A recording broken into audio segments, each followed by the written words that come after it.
meninos e meninas, tudo bem com vocês? O nosso trabalho é sobre a divisão geoeconômica do Centro-Sul, apresentado por Amanda Leite, Júlia Andrade, Manuela Baraúna e Sabrina Nelucci. Primeiramente, vocês sabem o que realmente é a regionalização do Brasil segundo o IBGE? É basicamente a divisão de um território por regiões, tendo um critério para dividir como os aspectos naturais, sociais e econômicos. O IBGE dividiu o Brasil em 5 macro-regiões, em 1969, sendo elas o Norte, Nordeste, Centro-Sul, Sudeste e Sul. Nessa apresentação, vamos falar do Centro-Sul, que está dentro do Sudeste e o Sul do Brasil, como Mato Grosso do Sul, São Paulo, Minas Gerais, sendo a subdivisão informal da divisão geoeconômica criada pelo geógrafo Pedro Pinches em 1967. A divisão geoeconômica foi criada pela necessidade de ter uma subdivisão que mostrasse mais a representatividade do país, pois, como dito antes, a divisão do IBGE foi por critérios muito físicos que não demonstravam direito o contraste da realidade das regiões. Já a divisão geoeconômica não seguiu limites territoriais, e sim vai pela economia da região. E o Centro-Sul? O que é tão diferente no Centro-Sul que ele é dividido entre as outras regiões do Brasil? Primeiro, o Centro-Sul foi criado de uma forma que não respeitava as divisões estaduais, por exemplo, a Minas Gerais, que foi dividida em 2 partes, porque mesmo dentro do mesmo estado, existe uma grande diferença de desenvolvimento. O Centro-Sul é a região que é considerada a mais importante, chamada de Centro Geoeconômico do Brasil, por muitos motivos, como a industrialização muito boa. Também é considerado o centro econômico por ter a capital cultural, Rio de Janeiro, também capital econômica, São Paulo, e além da capital política, Distrito Federal. Sabiam que no século XVIII foi o auge da atividade mineradora? E foi principalmente ali, em Minas Gerais. Nesse período, a gente deslocou o eixo político e econômico, que antes estava no Nordeste, e agora no Sudeste, tornando Minas Gerais importantes centros e levando as primeiras cidades grandes, instalando lá nos mineradores.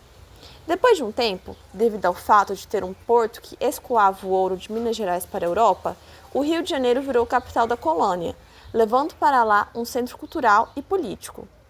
Por isso falamos que lá é muito urbanizado e muito populoso. Um fato muito interessante é que no Centro-Sul nós temos a única bolsa de valores do Brasil, chamada de Bovespa, que fica em São Paulo e acaba fazendo de São Paulo nosso centro polarizador financeiro. E eu vou começar falando do ponto mais importante desse audio journal, desse podcast, que são os setores econômicos do Centro-Sul, sendo eles a agricultura, que no final do século XIX e no início do século XX, o cultivo de café foi o principal motor econômico, especialmente em São Paulo e em Minas Gerais. Também tivemos a cana-de-açúcar, que em São Paulo e em Mato Grosso do Sul eram regiões que se destacavam pela produção de cana, destinada tanto à produção de açúcar quanto de etanol, que é biocombustível. A soja, que era cultivada extensivamente em Goiás e Mato Grosso do Sul, e também em Minas Gerais, que é um dos principais commodities de exportação do Brasil. Outro setor econômico muito importante do Centro-Sul é a indústria, seja ela a automobilística, que na região de São Paulo abriga importantes montadoras de veículos, incluindo a região do ABC Paulista, seja a siderurgia e a metalurgia, que em Minas Gerais e São Paulo tem um setor siderúrgico muito forte, especialmente com a produção de aço e metais. A agroindústria, que é a transformação de produtos agrícolas como o processamento de carne e a fabricação de alimentos e bebidas, que também tem grande importância.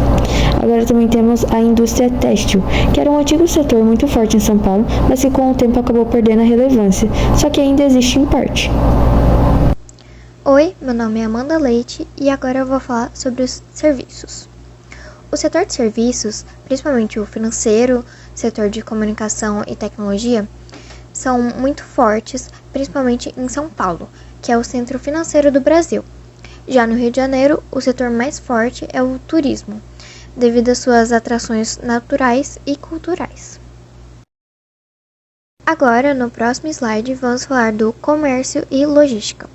Com a maior densidade populacional do Brasil, a região concentra grandes centros de comércio, desde pequenas lojas até grandes varejistas. A logística, especialmente com o Porto de Santos, que é o mais movimentado da América Latina, também é fundamental para a exportação de commodities e produtos manufaturados.